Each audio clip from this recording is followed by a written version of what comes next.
তাবুতে আল্লাহু আকবার স্লোগান হচ্ছে। এক তাবুত যাচ্ছে আল্লাহু আকবার স্লোগান বন্ধ করে দিয়ে জয় বাংলা জয় হোবালকে প্রতিষ্ঠা করার জন্য, আর এক তাবুতে জয় হোবালকে ধ্বংস করে জয় বাংলাকে ধ্বংস করে আল্লাহু আকবার বিজয় করার জন্য। ওরা জানে না আল্লাহু আকবার যখন ধ্বনি যখন প্রকাশ পায়, আল্লাহর রাসূল সাল্লাল্লাহু আলাইহি সাল্লাম বলেছেন ডান দিকে বাম দিকে আসমান মাশরিক মাগরিব পর্যন্ত সমস্ত হাজার হাজার গাছগাছালি পাথর পশুপক্ষী সব কিছু মুয়াজ্জিন যখন আল্লাহু আকবার বলে সব পৃথিবী গুঞ্জরিত হয়ে আল্লাহু আকবার ধ্বনি তোলে এবং সেই ধ্বনির আওয়াজ আসমান পর্যন্ত চলে যায়। ইলাইহি ইয়াসআদুল কালিমুত তাইয়্যিব। যারা আল্লাহু আকবার ধ্বনিকে ধ্বংস করতে চায়, তার পরিবর্তে জয় বাংলা বসাতে চায়, পিনাকি ভট্টাচার্যের ভাষায় বলতে হয় আল্লাহু আকবারকে বিজয় করে জয় বাংলাকে আল্লাহ তাআলা জয় বাংলা ধ্বংস করে দেন। জয় বাংলা এটা কোনো সাধারণ স্লোগান ছিল না। জয় বাংলা ছিল আল্লাহু আকবার ধ্বনির বিকল্প। মুহাম্মাদুর রাসূলুল্লাহর বিকল্প ছিল জয় বঙ্গবন্ধু। তাওহীদের স্লোগান আল্লাহু আকবার, রিসালাতের ঘোষণা মুহাম্মাদুর রাসূলুল্লাহ। এই দুইটাকে ধ্বংস করে তার জায়গায় নব্য নমরুদের গোষ্ঠী চেয়েছিল তাওহীদ ও রিসালাতকে ধ্বংস করার জন্য। আল্লাহ রাব্বুল আলামিন আল্লাহু আকবারকে প্রতিষ্ঠা করেছেন, জয় বাংলাকে ধ্বংস করেছেন, এমন ভাবে লাঞ্ছিত করেছেন যারা মনে করেছিল এই ইন্নাল ইজ্জাতা আয়াবতাগুনা ইনদাহুমুল ইজ্জা, তাদের শক্তি, তাদের নরেন্দ্র মোদীর শক্তি, তার অস্ত্র, তার পাওয়ার তাকে রক্ষা করবে। আল্লাহ রাব্বুল আলামিন জানিয়ে দিলেন ফাইন্নাল ইজ্জাতা লিল্লাহি জামিআ, ইজ্জতের মালিক নরেন্দ্র মোদী নয়, ইজ্জতের মালিক আল্লাহ। আল্লাহ রাব্বুল আলামিন তার দিনকে বিজয়ী করবেন।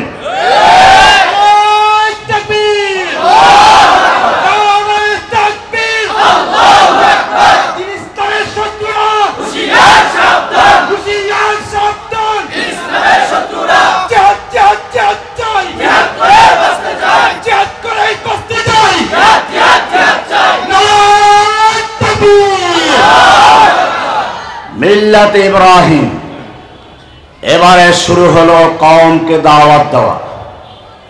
দাওয়াত দিলেন নিজের পিতাকে, ইয়া আবাতি লিমা তা'বুদু মা লা ইয়াসমাউ ওয়া লা ইউবসিরু ওয়া লা ইউগনি আনকা শাইআ। হে আমার পিতা, নিজের ঘর থেকে শুরু করেছেন। ও আমার পিতা, কেন তুমি ইবাদত করছো এমন জিনিসের যা শুনতে পায় না, দেখতে পায় না, কোনো উপকার করতে পারে না? হে আমার পিতা, হে আমার জাতি, কেন এগুলো ইবাদত করছো? দাওয়াত দিচ্ছেন, ইয়া আবাতি ইন্নী ক্বাদ জাআনি মিনাল ইলমি মা লাম ইয়াতিকা। আমার কাছে এমন ইলম এসেছে যা তোমার কাছে আসে নাই। ফাত্তাবিউনি আহদিকা সিরাতান সাবিয়্যা, আমার অনুসরণ কর, আমি তোমাকে সরল সোজা পথ দেখাবো। কাকে দাওয়াত দিচ্ছেন? নিজের বাপকে। বাপকে দিয়ে দাওয়াত শুরু হচ্ছে। ইয়া আবাতি লা তা'বুদিশ শাইতান, হে আমার আব্বাজান, খবরদার শয়তানের ইবাদত করবে না। ইন্নাশ শাইতানা কানা লির-রহমানি আসিয়া। বাপকে দাওয়াত দেওয়া শুরু করলেন, কওমকে দাওয়াত দেওয়া শুরু করলেন, এমন কি দেশের শাসকের সামনে সত্য কথা তুলে ধরলেন। আল্লাহ তাআলা কোরআন ইতিহাস বানিয়ে দিলেন, আলাম তারা ইলাল্লাযী হাজ্জা ইব্রাহিমা ফি রাব্বিহি আন আতাহুল্লাহুল মুলক ইয ক্বালা ইব্রাহিম রাব্বিয়াল্লাযী ইউহয়ী ওয়া ইউমীত। সময়ের সবচেয়ে শক্তিশালী শাসকের সামনে দাঁড়িয়ে বললেন, আমার রব হচ্ছেন তিনি, তোমার এই দুর্বল মূর্তি নয় যে খেতে পারে না, যে কথা বলতে পারে না, উপকার করতে পারে না। আমার রব হচ্ছেন তিনি আল্লাযী ইউহয়ী ওয়া ইউমীত, যিনি জীবন মৃত্যুর মালিক। তুলনামূলক একটু দুর্বল দলিল পেশ করলেন। দেখতে চাচ্ছেন প্রতিপক্ষ কেমন, আগে প্রতিপক্ষকে পরীক্ষা করা। নমরুদ বলল ঠিক আছে। দুজন বন্দীকে জেল থেকে আনা হলো, একজনকে তলোয়ার দিয়ে দ্বিখণ্ডিত করে দেওয়া হলো, আর একজনকে ছেড়ে দেওয়া হলো। বলল আনা উহয়ি ওয়া উমীত, তুমি যে বলেছো তোমার রব জীবন মৃত্যুর মালিক, এই তো আমি একজনকে জীবন দিলাম, একজনকে মৃত্যু দিলাম, আমিই তো মালিক।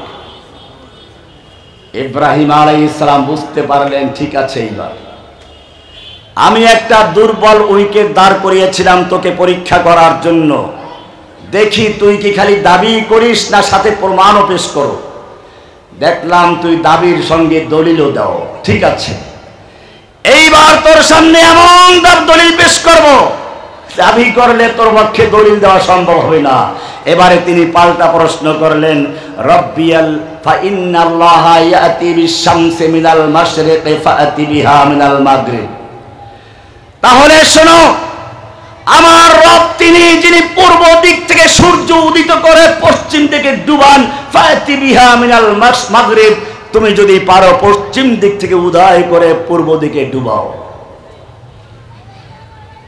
তুমি আগে দাবি সামনে দলিল পেশ করেছ, এখন শুধু বললেই চলবে না, এটা তো আমি করি। অনেক তাফসীরে লেখে ইব্রাহিম বলতে পারত, নমরুদ বলতে পারতো না, বলার সুযোগ নেই। এই জন্য ইব্রাহিম আগেই সুন্দরভাবে দেখেছেন যে শুধু দাবি করে না, দাবির সঙ্গে দলিলও পেশ করে। আর এই কারণেই তিনি এমন দলিল পেশ করলেন যা তার বাস্তবে দেখানো সম্ভব নয়। আমার রব তিনি যিনি পূর্ব দিক থেকে সূর্য উদয় করে পশ্চিম দিকে ডুবান, তুমি এবারে পশ্চিম দিক থেকে উদয় করে পূর্ব দিকে ডুবাও। এখন যদি সে বলে এটা তো আমিই করি, চলবে না, কারণ তুমি তো আগে প্রমাণ দেখিয়েছে, এবারও প্রমাণ দেখাও। এই কারণে আল্লাহ সুবহানাহু ওয়া তাআলা বলেছেন ফাবুহিতাল্লাযী কাফার, এবারে কাফেরটা হতভম্ব হয়ে গেল, হতাশ হয়ে গেল, আর কোনো জবাব তার সামনে নেই। তাওহীদের অনুসারী যুবকেরা শুনে রাখো, যখন তোমরা সত্যের ময়দানে অবতীর্ণ হবে, জেনে রাখবে তোমার কৌশল, তোমার যুক্তি শেখানোর মালিককে আল্লাহ। ইব্রাহিম আলাইহিস সালামকে যিনি শিক্ষা দিয়েছিলেন তিনি তোমাকে শেখাবেন, দুর্বল হওয়ার কোনো প্রয়োজন নেই। ইলম দেওয়ার মালিককে আল্লাহ। কওমকে দাওয়াত দিলেন, নমরুদকে দাওয়াত দিলেন। কওমের লোকেরা বুঝতে পারলো এই লোকটা মূর্তির সমালোচনা করে, দাওয়াত চলছে, বরং তাকেও দাওয়াত দেওয়া হলো, চলো মেলায় চলো, মূর্তি পূজার মেলা, দুর্গা পূজার মেলা, চলো। দাওয়াত দিবে, নমরুদের যুগ থেকে দেওয়া হয়েছে। এই দাওয়াত পেয়ে তুমি খুশি হয়ে গেল, আমাকে হিন্দু দাওয়াত দিচ্ছে। তোমার তো আক্ষেপ করা দরকার ছিল, আমাকে হিন্দু দাওয়াত দিচ্ছে, আমার ঈমান কি এত দুর্বল হয়ে গেল? ইতিহাস পড়ো, তাবুকের যুদ্ধে 3 জন সাহাবী অংশগ্রহণ করতে পারেননি, মুনাফিকরা যায় নাই, অন্য সকল সাহাবায়ে কেরাম চলে গেলেন। মুনাফিক ছাড়া ভালো সাহাবী মাত্র 3 জন মদিনায় রয়ে গেলেন। মুনাফিকরা তাড়াতাড়ি গিয়ে বলল আমি এই ওজর সেই ওজর, আল্লাহ রাসূল যাও মাফ করে দিলাম। কিন্তু ওই 3 জন কোনো মিথ্যা কথা বলেন নাই। লম্বা ইতিহাস, আমি ইতিহাস বলার উদ্দেশ্য না। আল্লাহর রাসূল তাদের সাথে সম্পর্ক ছেদ করার জন্য বললেন সকলকে কথাবার্তা বলবে না, আল্লাহর পক্ষ থেকে ফয়সালা না আসা পর্যন্ত কোনো কথা নেই। ইতিমধ্যেই রোম সম্রাট তাদের একজনকে পত্র লিখল, আমরা শুনতে পেয়েছি তোমাদের নেতা, তোমাদের রাজা তোমাদের সাথে সম্পর্ক ছেদ করেছে। আসসালামু আলাইকুম ওয়া রাহমাতুল্লাহি ওয়া বারাকাতুহু। হামিদান ওয়া মুসাল্লিয়ান ওয়া মুসাল্লিমা। অদ্য 3রা অক্টোবর 2025 রোজ শুক্রবার বাদ এশা বেরুলিয়া ওলামা ও ইমাম পরিষদ কর্তৃক আয়োজিত অধ্যকার মাহফিলের সম্মানিত সভাপতি हजरतुल अल्लाम मौलाना आशिकुर रहमान साहिब कासिमी दामत बरकातुहुल आलिया, मंचे उपस्थित उलमाए किराम, आमार सामने तौहीदी जनता, पर्दार आड़ाले मा ओ बोनेरा, আল্লাহ সুবহানাহু ওয়া তাআলার মহান দরবারে লাখ শুকরিয়া জ্ঞাপন করছি, যিনি আমাদেরকে আজকের এই মাহফিলে আসার এবং বসার তৌফিক এনায়েত করেছেন। এজন্য বলি আলহামদুলিল্লাহ। আমরা এই মাহফিল করছি এমন একটি মুহূর্তে